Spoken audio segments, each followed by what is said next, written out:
Ang mga puno ang may pinakamahalagang layunin sa ating planeta na minsan ay nakakalimutan pa natin silang pansinin. Ngunit alam mo ba na meron palang nakakamanghang puno na dapat nating kamangaan? Kaya sa video ito ay pag-uusapan natin ang pinakakakaibang puno sa buong mundo.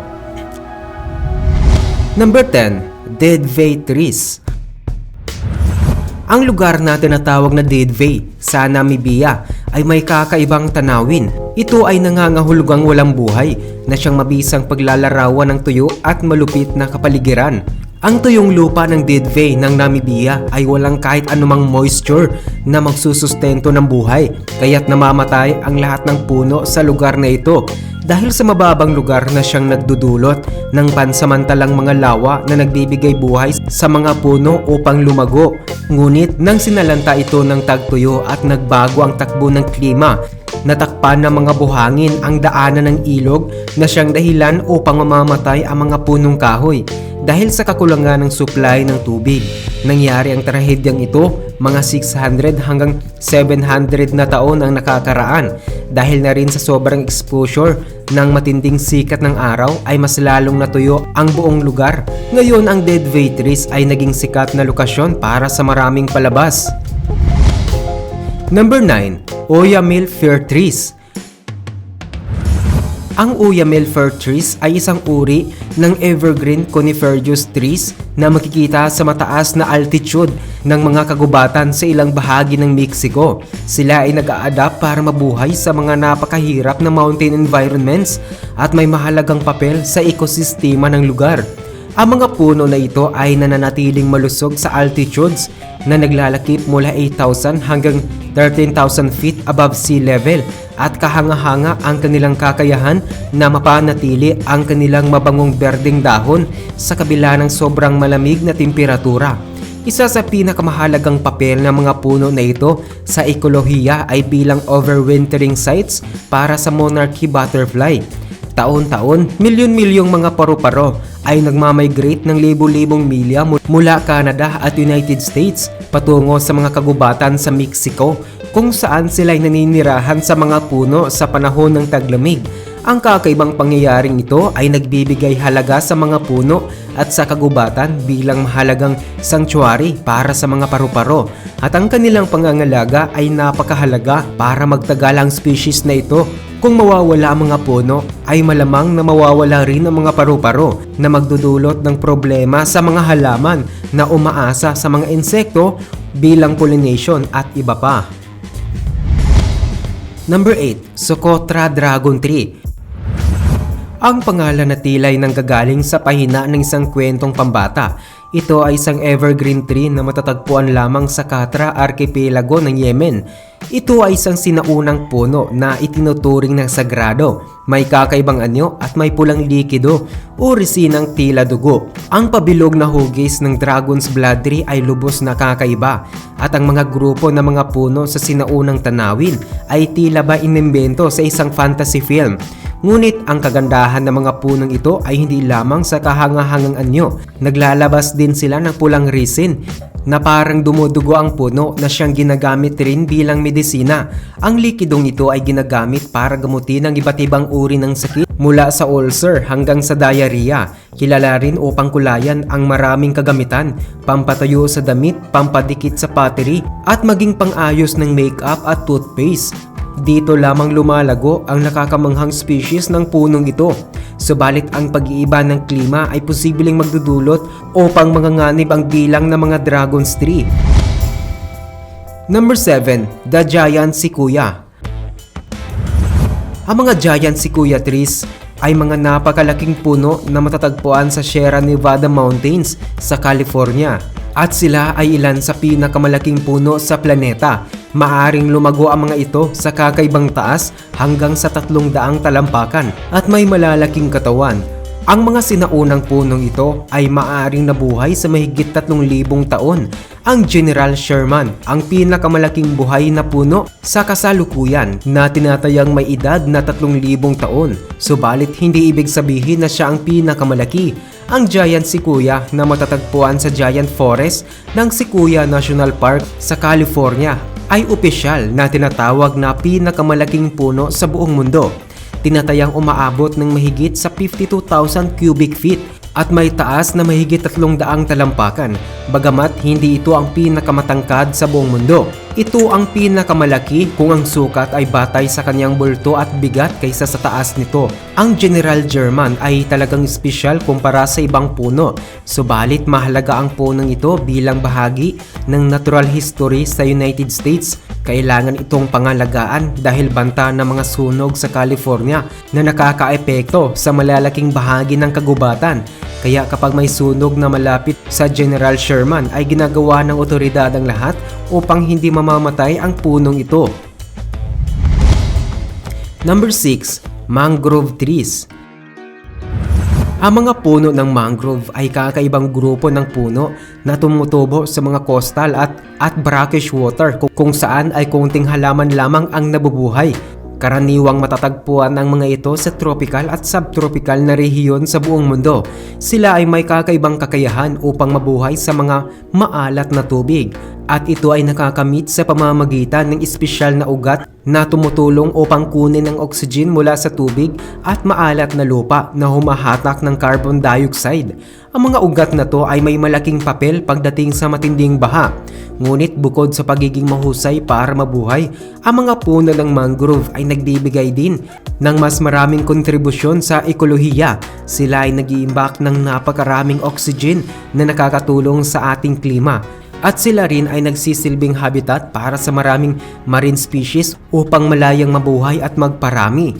Ang mga ugat ng mangrove ay mahusay sa pag-filter ng polusyon at nililinis ang maraming tubig ng dagat. Bukod dito, ang simpleng pag-iral ng mga puno ng mangrove ay nagbibigay ng proteksyon laban sa pagguho ng lupa para sa mga komunidad na malapit sa baybayin. Number 5. Rainbow Eucalyptus. Ang rainbow eucalyptus ay isang mabilis na lumalagong uri ng puno na madaling umabot sa taas na 246 na talampakan at may lapad na 94 pulgada. Subalit ang laki at mabilis na paglago ng puno nito ay hindi ang nakakamangha. Ang kakaiba nito ay ang pagkakaroon ng maraming kulay sa balat nito. Ang balat ng rainbow eucalyptus ay may kulay orange na makinis na parang katulad sa mga makulay na bahaghari. Maaring makikita ang malapusyaw na kulay tulad ng luntian, orange, pula at lila sa tuwing natatanggal ang unang layer ng balat. Ito ang pinakakakaiba sa lahat ng katangian ng rainbow eucalyptus dahil kumpara sa ibang puno ay tangi ito lamang ang nagbibigay ng nakakamanghang kulay at makikita lamang ito sa kagubatan ng Indonesia, Pilipinas at Papua New Guinea. Number 4. Bamboo. Mahal na mga panda at mga environmentalist ang kawayan dahil ito ay isang napakahusay na halamang may maraming gamit at natatanging katangian. Isa ito sa pinakamabilis lumalagong halaman sa mundo. Ang ilang uri ng kawayan ay lumalaki ng halos 36 na pulgada sa isang araw lamang na tila'y pwede mo itong titigan habang tumutubo. Makikita ang kawayan sa buong mundo lalo na sa Asia, Africa at sa Amerika kung saan madalas itong ginagamit sa pagbuo ng bahay. Ang kahusayan nito sa pagbuo ng mga estruktura tulad ng mga bahay, tulay at sa scaffolding ay dahil sa kanyang tibay at gaan. Ginagamit din ito sa paggawa ng mga kasangkapan, kagamitan sa bahay at maging sa musical instruments. Ginagamit ito sa industriya ng tela upang gawing damit at mas lalo na pagdating sa pagluluto. Ang udlot ng halaman ay ginagamit sa produksyon ng papel at ito ay eco-friendly na alternatibo sa kahoy. Ginagamit din ang kawayan sa paggawa ng mga kasangkapan, handicrafts at bilang raw material para sa biofuel. Higit dito, may mahalagang papel ito sa pangangalaga ng kalikasan dahil sa mabilis nitong paglago at malawakang root systems na tumutulong sa pag-iwas sa pagguho ng lupa, pagpapromote ng conservation ng tubig at pag-alis ng carbon dioxide mula sa atmosphere. Ito ay isang tunay na kahangahangang halaman na maaaring gamitin mula sa iba't ibang paraan. Number 3. Quaking Aspen Tree. Ang quaking aspen tree ay isang uri ng deciduous tree na matatagpuan sa Hilagang Amerika. Ito ay may nakakabighaning puting balat, kakaibang hugis ng dahon at kakayahan na mag-ingay sa tuwing makakaramdam ng hangin. kaya tinatawag itong quaking. Madalas na matatagpuan ng mga aspen trees sa malalaking kagubatan dahil sa kanilang kakayahan na magparami sa pamamagitan ng pagkumpul-kumpol ng mga ugat sa ilalim. Bagaman tila isang malaking kagubatan, ay alam mo ba na iisa lamang ang punong ito?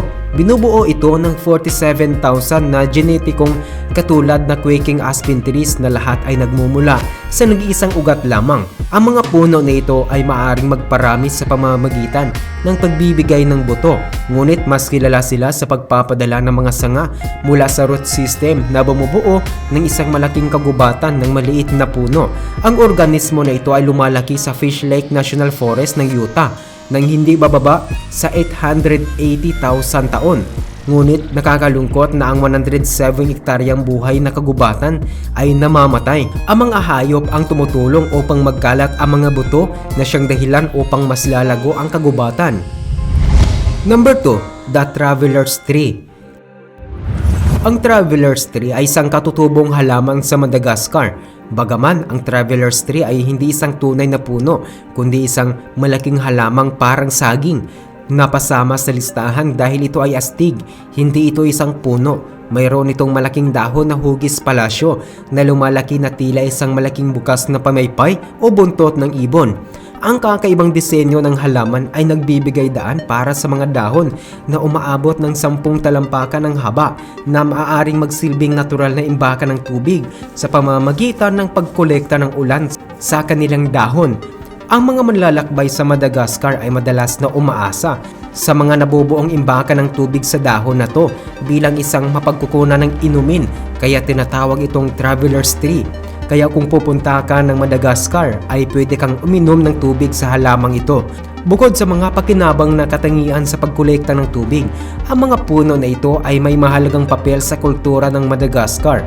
Ang iba't ibang bahagi nito ay ginagamit sa maraming sining tulad ng paggawa ng mga alpombra, basket at sombrero. Ginagamit din ang ilang bahagi nito sa mga abstraktong mga bagay tulad ng ritual at alamat. Number 1, Wami Pine.